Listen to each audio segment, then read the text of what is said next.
¿Qué es un azeótropo?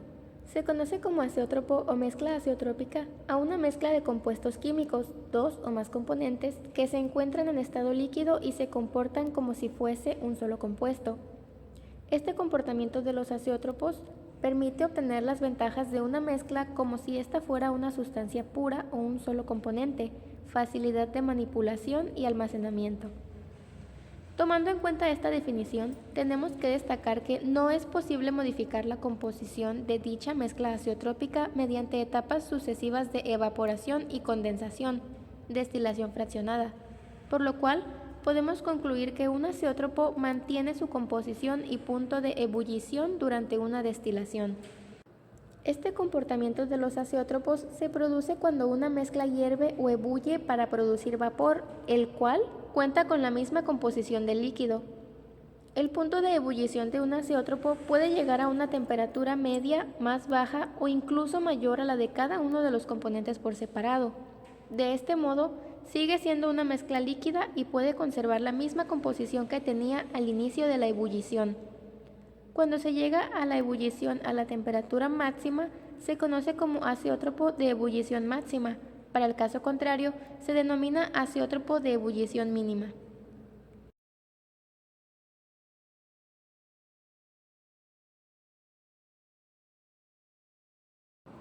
Ejemplos más comunes sobre mezclas azeotrópicas. Diagrama 1. Mezcla azeotrópica binaria AB, bencenoetanol. Todos los puntos de ebullición en grados Celsius. A 80.6, B 78, composición del azeótropo AB 68.32, punto de ebullición del azeótropo 68.24. Diagrama 2. Mezcla azeotrópica binaria AB, cloroformo acetona A 61.2, B 56.4, composición del azeótropo AB 80-20, punto de ebullición del azeótropo 64.7. Ejemplos de azeótropos o mezclas azeotrópicas. Uno de los ejemplos más comunes de mezcla azeotrópica azeótropo es la mezcla etanol-agua con una composición de 96% de etanol, la cual ebulle a unos 78.2 grados Celsius. Este tipo de mezcla azeotrópica permite separar el alcohol mediante una destilación simple hasta llegar a la concentración del 96% de alcohol. Superada dicha concentración, será imposible la separación. Por lo tanto, si se desea una pureza superior del etanol, se debe realizar una técnica de rompimiento de azeótropo como una destilación azeotrópica.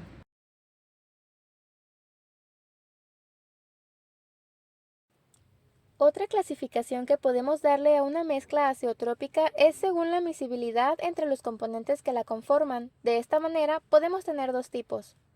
Homogéneos. Son aquellos azeótropos cuyos componentes son miscibles entre sí, presentándose una mezcla líquida homogénea. Heterogéneos.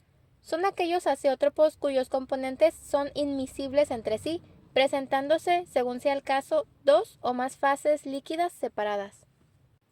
Los azeótropos también pueden ser clasificados según la cantidad de componentes que los conforman. Si la mezcla es de dos componentes, se les denomina mezcla azeotrópica binaria. Si son tres componentes, mezclas azeotrópicas ternarias, y así sucesivamente según la cantidad de componentes de la mezcla. Clasificación de los azeótropos. Podemos clasificar a los azeótropos según el punto de ebullición que poseen. De este modo podemos separarlos en dos tipos. Azeótropos positivos. Azeótropos de ebullición mínima son aquellos que presentan desviaciones positivas de la ley de Raoult.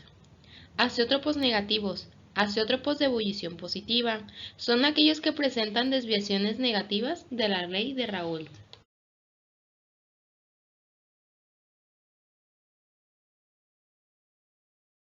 Ventajas de los azeótropos o mezclas azeotrópicas.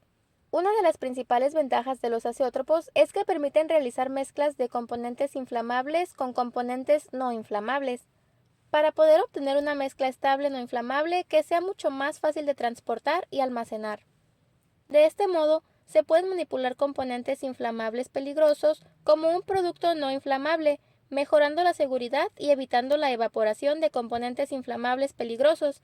ya que en los azeótropos los componentes no se separan nunca de manera natural, por lo que son muy seguros si se presenta un derrame. Los azeótropos son fáciles de separar y de recuperar. Pueden hervirse y reciclar uno de los dos componentes mediante la destilación, el azeótropo, mientras que los contaminantes o componentes no azeotrópicos quedan atrapados en el fondo de la torre de destilación, siendo este el método más común de recuperar disolventes azeotrópicos.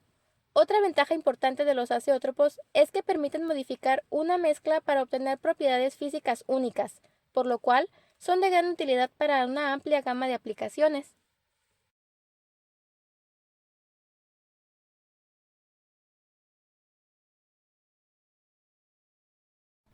Separación o ruptura de un azeótropo. Como comentamos anteriormente, la destilación fraccionada no es de utilidad a la hora de separar los componentes de un azeótropo o romper la mezcla azeotrópica. Para ello se requiere el uso de técnicas de separación o métodos más elaborados, entre las cuales tenemos las siguientes. Como primera tenemos la destilación por oscilación de presión.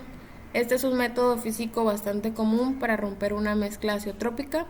Para ello se varía la presión de destilación con la finalidad de cambiar la composición de la mezcla y poder finalmente enriquecer el destilado con el componente deseado. Le sigue la destilación azeotrópica, que esta se trata de un método químico bastante eficiente que consiste en adicionar un componente de arrastre que tenga la particularidad de alterar la interacción de las moléculas de los componentes del azeótropo. En algunos casos, el componente de arrastre puede reaccionar con uno de los componentes, generando un compuesto no volátil y haciendo mucho más fácil la separación. La desventaja de este método es que se tiene que retirar el componente de arrastre de la mezcla. Y por último tenemos la pervaporación. Este método de separación para mezclas líquidas miscibles utiliza membranas y se basa en obtener dos corrientes líquidas concentradas cada una de ellas en los componentes de la mezcla inicial a partir de una corriente de alimentación de la mezcla a separar.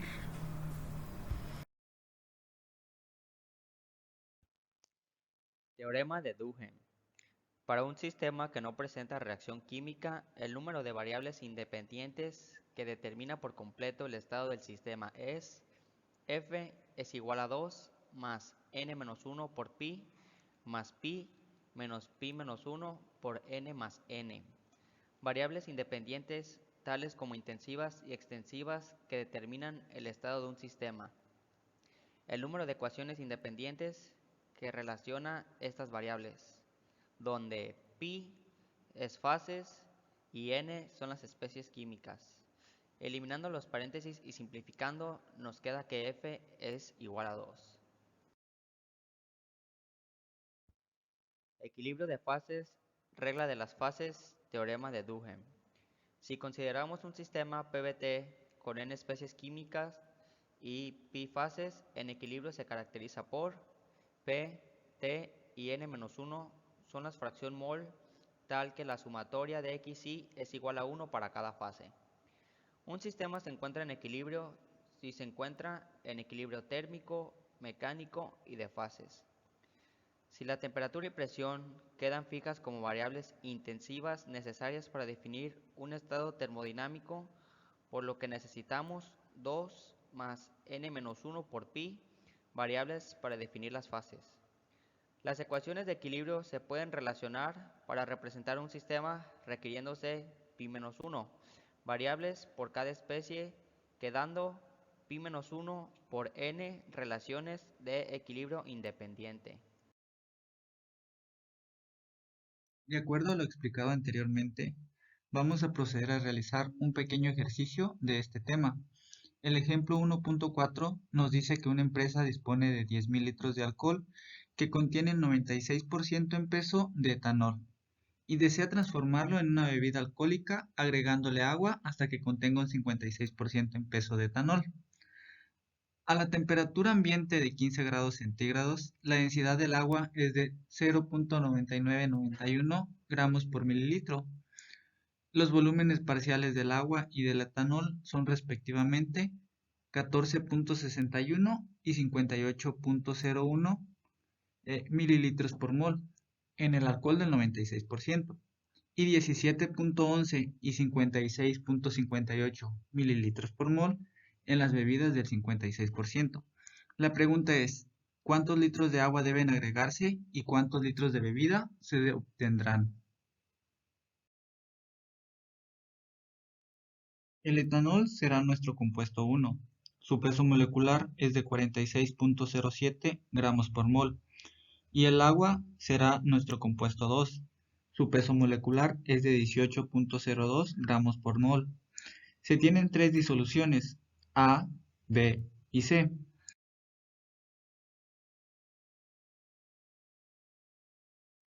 Nuestro compuesto 1 es el etanol y nuestro compuesto 2 es el agua. Como primer paso vamos a calcular la masa de la solución. Sin embargo, para poder calcularla requerimos los volúmenes parciales en litros por kilogramos. Es por ello que nuestro volumen parcial molar lo vamos a dividir entre peso molecular. Una vez hecho eso, teniendo los volúmenes parciales de cada sustancia, vamos a obtener el volumen parcial de la solución mediante la aplicación de esta fórmula. Una vez obtenido el volumen parcial de la solución, vamos a dividir el volumen de la solución entre el volumen parcial, así obtendríamos la masa de la solución. Como segundo paso vamos a realizar un balance en el compuesto 1, o sea, un balance en el etanol. Notemos que la masa del compuesto 1 en la solución C va a ser igual a la masa del compuesto 1 en la solución A. En pocas palabras, la masa que hay en C de etanol va a ser la misma que está en A de etanol, dado que B es 100% agua. Para calcular la masa de la solución C, tenemos que dividir la masa de etanol entre su fracción mol, dándonos como resultado 13.811.17 kilogramos de solución en C. Continuando con el balance del compuesto 2, o sea, un balance para el agua, tenemos que en la solución A hay un 4%, en la solución B hay un 100%, mientras que en la solución C hay un 44%. De ahí calculamos la masa de B despejando de esta ecuación, dándonos como resultado que la masa de la solución B es de 5.754.65 kilogramos. Utilizando la densidad obtenemos el volumen, que es de 5.754.65 litros. Por último, vamos a calcular el volumen de la solución C. Dado que ya tenemos la masa de la solución C, simplemente hay que multiplicar por el volumen parcial de la solución. Así que vamos a calcular el volumen parcial de la solución mediante la fracción mol y el volumen parcial de cada sustancia. Y dándonos como resultado que el volumen de la solución C es de 15.268.47 litros. Finalmente, podemos interpretar que a la solución A de 10.000 litros se le tienen que agregar 5.754 litros de agua, que es la solución B, para poder así obtener 15.268.47 litros de la solución C, que es el licor.